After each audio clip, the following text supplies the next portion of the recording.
Sebagai masyarakat Indonesia, kita sudah pasti harus melakukan berbagai upaya untuk menciptakan kondisi damai di tengah beragamnya suku, agama, ras yang ada di Indonesia.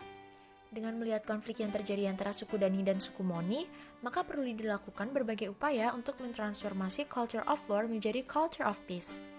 Oleh karena itu, mari kita simak beberapa upaya yang dapat kita lakukan untuk mentransformasi culture of war menjadi culture of peace. Yang pertama, kita dapat mulai membangun kesadaran bahwa perang itu merugikan tidak hanya pihak yang berperang, namun juga pihak lain.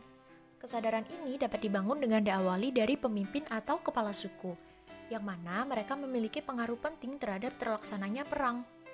Jika mereka dapat memimpin masyarakatnya untuk menghindari perang, besar kemungkinan masyarakat sukunya juga akan mengikuti perilaku pemimpin untuk tidak berperang. Yang kedua, kita sebagai generasi muda dapat mulai menyaring budaya leluhur yang masih menormalisasi perang dengan budaya yang lebih damai.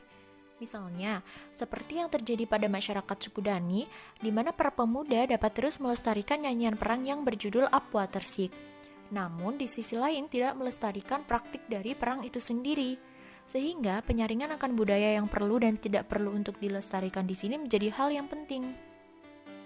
Yang ketiga, pemerintah juga dapat berperan penting sebagai mediator dalam kondisi saat terjadinya konflik antar suku, yaitu dengan cara memahami dan menerima bahwa terdapat perbedaan di tiap-tiap suku, sehingga penyelesaian konflik juga harus adil serta melihat kondisi perbedaan kepentingan dari suku yang berbeda-beda, agar pemerintah dapat mengakomodasi kepentingan semua suku dengan tujuan agar tidak terjadi suatu ketimpangan sosial. Yang keempat, dalam menghadapi situasi konflik, kita juga harus selalu melihat akar dari konflik terlebih dahulu. Hal itu penting agar kita tidak gegabah dalam menyikapi serta menyelesaikan konflik.